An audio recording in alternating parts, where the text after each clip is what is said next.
तर बुलेटिनची सुरुवात आपण एका पावसाच्या महत्त्वाच्या अपडेटनं करतोय। ती म्हणजे मुंबई आणि परिसरामध्ये गेल्या काही दिवसांपासून मुसळधार पाऊस पडतोय। मुंबई आणि आजूबाजूच्या परिसरामध्ये दिवसभरामध्ये असाच संततधार पाऊस पडणार असल्याचा अंदाज हवामान खात्याने वर्तवलाय। तर दिवसभर असाच पाऊस राहिल्यामुळे सकल भागामध्ये पाणी साचायला सुद्धा मुंबईमध्ये सुरुवात झाली आहे। मुंबईच्या उपनगरामध्ये मुसळधार पाऊस गेल्या 48 तासापासून बरसतोय।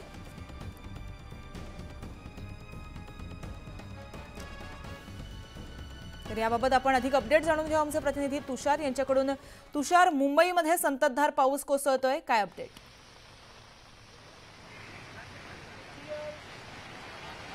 गार्गी, आपण जर पाहिलं असेल तर मुंबईसह उपनगरामध्ये गेल्या 48 तासांत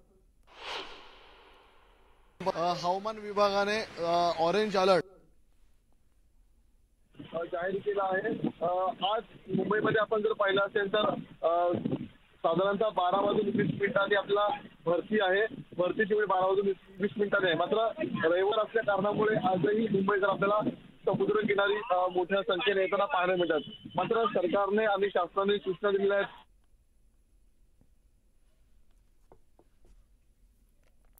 तर काही तांत्रिक कारणामुळे आपला त्यांच्याशी संपर्क तुटलाय। मात्र मुंबई उपनगरामध्ये धुवाधार पाऊस पडतोय। दुपारचे 12:30 वाजलेत आणि भरती जी आहे ती समुद्राला येणार आहे, त्यामुळेच समुद्राच्या किनारी स्वतःच्या जीवाची बाजी लावून जाऊ नका असं आवाहन जे आहे ते प्रशासनाने केलंय।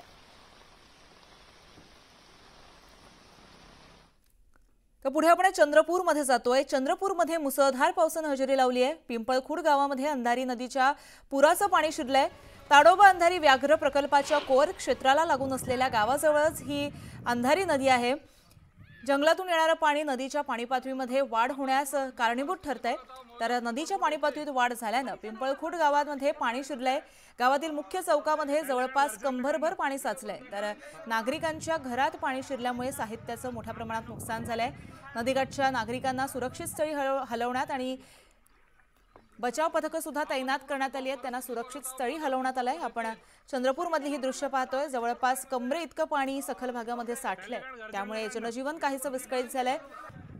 लोकवस्तीमध्ये पाणी शिरल्यामुळे अनेकांचे संसार जे आहेत ते पाण्यात वाहून गेलेले आहेत। साहित्य पाण्याने भिजलेलं आहे। बचाव पथकं यासाठी तैनात करण्यात आली आहेत। मात्र सद्यस्थिती आपण ही चंद्रपूरची पाहू शकतोय।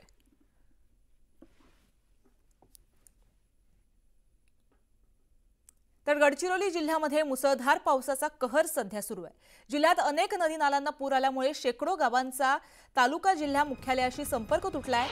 गडचिरोली जिल्ह्यातले 30 मार्ग जे आहेत ते सध्या बंद आहेत। गडचिरोली जिल्ह्याला नागपूरशी जोडणारा राष्ट्रीय महामार्ग पाल नदीला आलेल्या पुरामुळे बंद पडला असून दोन्ही बाजूने वाहनांच्या लांबच लांब रांगा लागल्या आहेत। हा मार्ग बंद झाल्यामुळे गडचिरोलीच्या नागपूरशी असलेला संपर्क जो आहे तो पूर्णपणे तुटलेला आहे।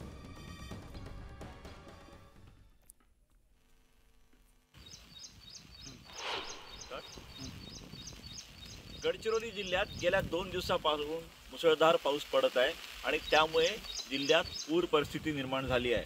सगळ्यात महत्त्वाचं म्हणजे अतिदुर्गम असलेल्या भामरागड तालुक्याचा संपर्क तुटलेला आहे। पर्लकोटा नदीवरील पूल हा पाण्याखाली गेला आहे।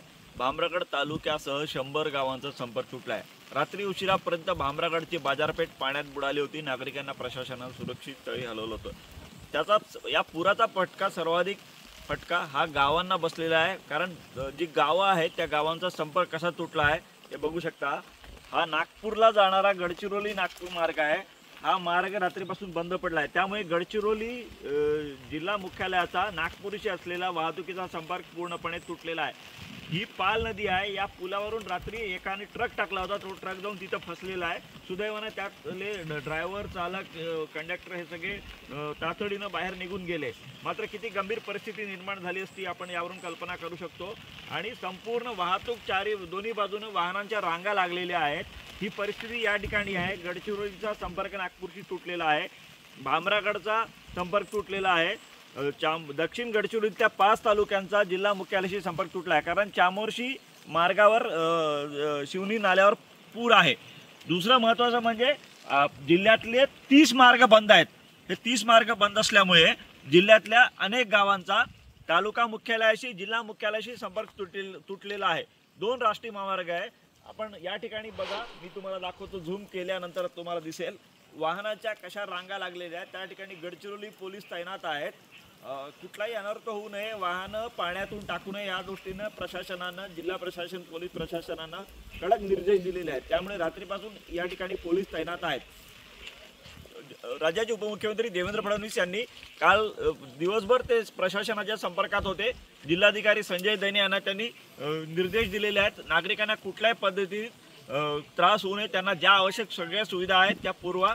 आणि जिल्हाधिकारी स्वतः अलर्ट मोडवर आहे। काल रात्रीपर्यंत उशिरापर्यंत जिल्हाधिकारी संजय दैने फिरत होते। आता ही परिस्थिती अशी आहे की अजूनही पाऊस थांबलेला नाही आहे। त्यामुळे हे पाऊस कधी थांबेल, त्यानंतर पूर परिस्थिती आटोक्यात येण्याची शक्यता आहे। गडचिरोली शहरामध्ये सुद्धा पाणी अनेक ठिकाणी खोलगट भाग, सखल भागात शिरलेलं आहे। गडचिरोली शहराच्या राजेनगर, त्यासोबतच कॅम्प एरिया या भागात सुद्धा अनेक घरांमध्ये पाणी गेल्यामुळे पूर परिस्थिती निर्माण झाल्याचं चित्र पाहायला मिळत आहे। एकूणच पाऊस थांबल्यानंतरच पूर परिस्थिती आटोक्यात येईल अशी शक्यता आहे। महेश तिवारी, न्यूज 18 लोकमत, गडचिरोली। मुसळधार पावसाचा फटका गडचिरोलीतील अतिदुर्गम भागाला देखील बसलाय। गडचिरोली शहराच्या अनेक सखल भागामध्ये पाणी साचलंय। गडचिरोली शहराचा राधे बिल्डिंग परिसर कॅम्प हा जो एरिया आहे, या एरियामध्ये मोठ्या प्रमाणात पूर परिस्थिती निर्माण झाली आहे। सखल भागामध्ये हे पाणी साचलंय। नागरिकांची मोठ्या प्रमाणात तारांब उडालेली आपण पाहू शकतोय। गाड्या देखील पाण्याखाली गेलेल्या आहेत। स्थानिकांच्या घरामध्ये पाणी शिरल्यामुळे जनजीवन विस्कळीत झालंय।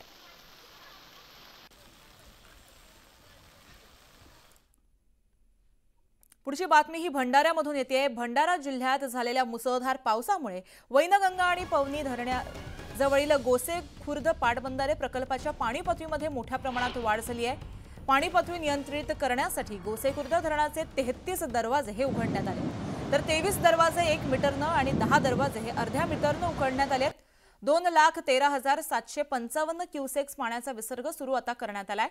तर गोसे खुर्द धरणाच्या पाणी पातळीत वाढ झाल्यानं नदीकाठच्या गावांना सतर्कतेचा इशारा देण्यात आलाय।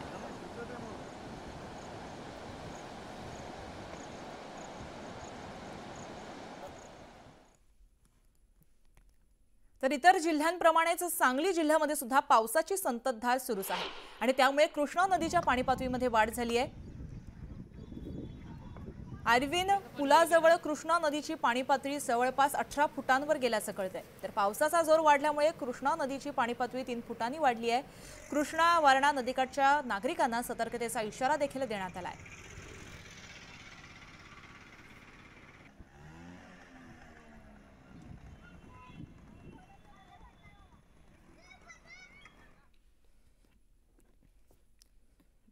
तर पुढे आपण सिंधुदुर्गमध्ये जातोय। सिंधुदुर्ग जिल्ह्याला देखील अतिमुसळधार पावसाचा इशारा देण्यात आलाय। जिल्ह्यातील नदी नाले हे दुथडी भरून वाहत आहेत। धरण क्षेत्रातील पाण्याचा विसर्ग केल्यास नदी नाल्यांना पूर येऊ शकतो अशी स्थिती काहीशी निर्माण झाली आहे। सध्या समुद्राला उधाण आल्यामुळे नदीकाठच्या गावांना सतर्कतेचा इशारा देण्यात आलाय।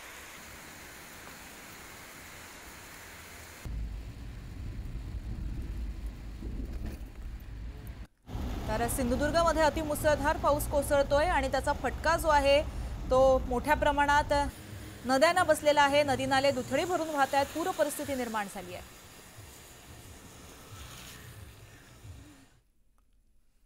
तर गोंदिया जिल्ह्यामध्ये सुद्धा 2 दिवसापासून मुसळधार पाऊस बरसतोय आणि या मुसळधार पावसाचा सर्वाधिक फटका हा देवरी, सडक, अर्जुनी आणि मोरगाव या तालुक्यांना बसलेला आहे। सध्या धान पिकाची लागवड झाली असून सडक अर्जुनी तालुक्यातील शेकडो हेक्टर शेतजमीन ही पाण्याखाली आल्यामुळे शेतकऱ्यांवर दुबार पेरणीचं संकट जे आहे ते आलंय। 24 तासापासून धान पिकाच्या शेतीमध्ये पुराचं पाणी साचले आणि त्यामुळे शेतकऱ्यांनी शासनाकडे ओला दुष्काळ जाहीर करण्याची मागणी केली आहे व शासनाने आर्थिक मदत करावी अशी मागणी सुद्धा आता शेतकरी करताना दिसतात। 3 दिवसापासून पाऊस चालू आहे साहेब आणि पूर्ण नुकसान भरपूर झाली आहे। लागवड झाली आहे आणि हा पूर्ण माझा धान पूर्ण गेलेला आहे आणि ह्या पावसामुळे हे तुरी ना धान आता दुबारा लावण्याची वेळ आली आहे। तर आता शासनाला जो काही मदत करायची आहे ते शासनाला करावी हीच माझी विनंती आहे।